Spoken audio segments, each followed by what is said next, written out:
बकेटात पाणी घ्यायचं, एका जागी बसून तोंड धुवायचं म्हणले, इथं तिथं फिरत तो थुकायचं नाही बरं. म्हणजे हे जे संस्कार आहे, सकाळी उठण्यापासून बसण्यापासून, कारण भंतेजीमध्ये तर कुठल्याच प्रकारचा आळस नाही.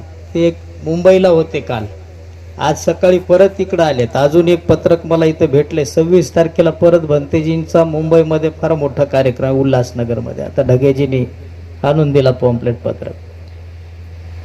तर काही गोष्टी म्हणजे भंतेजींच्या संस्कारांमुळे अनेक जीवनामध्ये म्हणजे लाभ झाला. मलाच नाही तर बऱ्याच भंतेजींना. आता आमचे छोटे भंते पय्यावंश, मी जेव्हा दीक्षित झालो तेव्हा मला वाटतं ते 4-5व्या वर्गात असेल.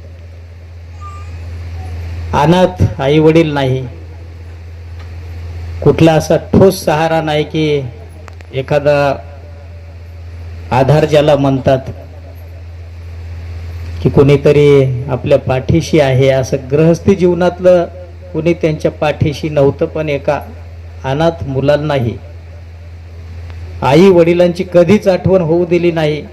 पयावंश भंते सांगतात की दुधात पोळी चुरून भंतेजीनं खाऊ घातली. त्यांनाच नाही, आम्हाला सुद्धा. भंतेजी जेव्हा डब्बा वगैरे यायचा, मी जेव्हा होतो पूर्णेला, तर डब्यातलं अर्ध जेवण मला द्यायचे आणि म्हणायचे, पयाबोधी ते डबा आहे, जेवण करून घ्या. उपाशी कधी राहू दिला नाही.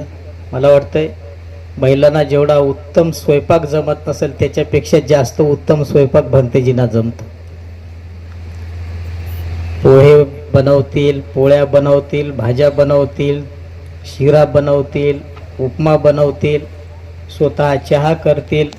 स्वतः चहा करून आमच्यासारख्या शिष्यांना सुद्धा भंतेजी म्हणजे ते चहा घ्या म्हणतात, ओतून देतात कपात.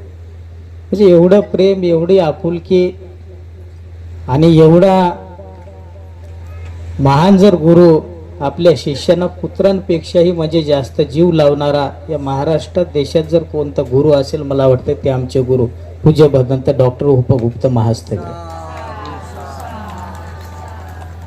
केवळ त्यांच्या शिष्यांनाच त्यांनी जीव लावत नाहीत, तर अनेक असे काही वेगवेगळ्या मोठ्या मोठ्या भंतेजींचे शिष्य की ज्यांना दिशा नसलेले, भंतेजींनी त्यांना सुद्धा मार्गामध्ये आणून त्यांना योग्य मार्गदर्शन करून अनेक महाराष्ट्रामधले भिक्षू कामाला लागलेत केवळ भंतेजींच्या प्रेरणेमुळं. वेगवेगळ्या मोठ्या मोठ्या धम्म परिषदेंना छोटे असताना छोटे छोटे भंतेजी आज जे मोठे मोठे झालेत ना, यूट्यूब चॅनलवर आहेत, वेगवेगळ्या प्रचार प्रसारामध्ये आहेत, महाराष्ट्रभर देशभर जे फिरतात, असे महाराष्ट्रातले दिग्गज आज ज्यांचे नावं पुढे पुढे जे काही तुम्ही घेताय ते जवळपास सगळेच भंतेजींच्या तालमीत घडलेले आहेत.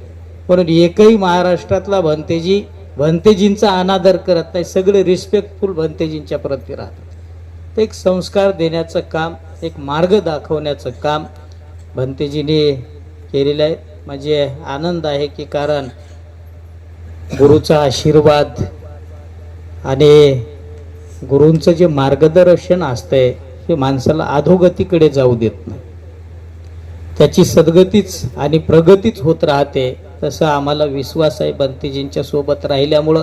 त्यांनी जसे कामं महाराष्ट्रामध्ये केले, महाराष्ट्रात अनेक धम्म परिषदा भंतेजींच्या मार्गदर्शनाखाली होत असतात. अनेक बुद्ध विहारांच्या निर्मित्या भंतेजींच्या मार्गदर्शनाखाली झाल्या. अनेक उपासक उपासिका दानशूर बनले, अनेक उपासक उपासिका शीलवान बनले. याचं कारण म्हणजे आदरणीय डॉक्टर भदंत उपगुप्तजी महास्तवीर आदरणीय गुरुवर्य आहे. उपासक उपासिकांनो, प्रशिक्षण केंद्राला भंतेजीने याही वेळेस 2-3 वेळेस अगोदरही आले. आजही मी त्यांना मागच्या टायमात परिषदेला पूर्णेला गेलो असताना विनंती केली. भंतेजी म्हणलं या 19ला जर वेळ भेटला तर फार बरं होईल. भंतेजी म्हणाले मी 19ला तर बहुतेक येईल म्हणले, तारीख रिकामी. पण तरी सुद्धा काल मुंबईला होते, आज सकाळी मुंबईवरून येऊन परत इकडं आले. म्हणजे एवढा मोठा प्रवास आहे, तब्येत ठीक राहत नाही कधी कधी, अशामध्ये मध्यंतरी ॲडमिट होते. तरी सुद्धा मी एक प्रसंग सम्राट पेपरला लिहिला होता. भंतेजी औरंगाबादला, इथं रात्री 12-1च्या दरम्यान भंतेजीला नांदेडच्या हॉस्पिटलमधून औरंगाबादला ॲडमिट करण्यात आलं. आणि तिथं म्हणजे भंतेजींना श्वासोच्छ्वास घेण्याचाही त्रास होत होता. औरंगाबादवरून तिथं थोडीशी ट्रीटमेंट व्यवस्थित झाली, थोडंसं बरं वाटलं की लगेच भंतेजी डिस्चार्ज घेऊन लातूरच्या धम्म परिषदेसाठी निघाले. भंतेजींना बोलत होतो, फोनवर केला, तब्येत बरी आहे का? हो तब्येत बरी आहे म्हणले. आता लातूरच्या धम्म परिषदेसाठी म्हणले येत आहे. करुणानंद भंतेजी दिल्लीचे जे संघानुशासक अध्यक्ष आहेत ते येत आहेत भंतेजींच्याच विनंती आग्रहानुसार. तर म्हणले त्यामुळं मला येवावं लागते. तर मी म्हणलं भंतेजी जरा विश्रांती घेतलेली बरी राहील. भंतेजींनी काय फोनवर मला बोललेच नाही तसं म्हणलं. मग परत अजून फोन कट झाला आमचा. मग परत अजून बोललो. म्हणजे मनामध्ये विश्रांती नावाचं काही घेणं देणं नाही. पण जालन्यापर्यंत आले. जालन्याला अजून जास्तच अस्वस्थ झाले, खूप तब्येत बिघडली. लातूरला म्हणजे उद्या परिषद होती, पण डॉक्टरांनी सांगितलं की तुम्हाला ॲडमिट होणं आहे. भंतेजींना जालन्याला ॲडमिट व्हावं लागलं परत. म्हणजे तब्येत ठीक नसतानाही की तिथं आपला समाज जमणार आहे, आपले लोक येणार आहेत, लोकांना 4 गोष्टी आपण सांगितल्या पाहिजे म्हणून भंतेजींची ती धडपड आणि तिथं काहीतरी उभं राहिलं पाहिजे. लातूरला दयानंद भंतेजींच्या मार्गदर्शनाखाली, भंतेजींच्या सपोर्टमुळे तिथं 9 एकर जमीन विकत घेतलेली आहे. तिथंही धम्म परिषद दरवर्षी भरते. बीडला काम चालू आहे धम्मशील भंतेचं. महाराष्ट्रात वेगवेगळ्या ठिकाणावर हे कामं भंतेजींच्या मार्गदर्शनाखाली चालू आहेत. आम्ही त्यांचा आशीर्वाद घेऊन ते काम करत असतो. त्यांची मंगलमैत्री आशीर्वाद सदैव हे सोबत असल्या कारणाने, त्यांची प्रेरणा सोबत असल्या कारणाने, त्यांनी केलेले कामं डोळ्यासमोर असताना म्हणजे असल्या कारणानेच हे सुद्धा काम इथं उभं राहत आहे. अजिंठ्याच्या सुरुवातीला जागा घेतली तेव्हा मला वाटतं थोडी जागा 2006-07ला त्याची सुरुवात झाली. सुवर्ण महोत्सवी वर्षही झालं.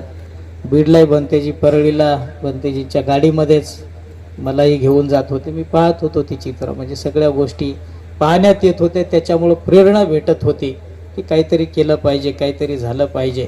म्हणून एक प्रशिक्षण केंद्र आपलं महाराष्ट्रातील 24 तास चालणारं, महाराष्ट्र आणि देशातील 24 तास चालणाऱ्या या प्रशिक्षण केंद्राची आपण निर्मिती केलेली आहे. 158 नारळाची झाडं लावली. ही झाडं आपल्याला बघायला मिळत आहेत. हे सगळं समाजाच्या दानातून उभं राहिलेलं आहे. उपासक उपासिकांनो, मी जास्त वेळ घेत नाही. फक्त एक काही दानदाते आपले दर महिन्याला इथं दान देत असतात.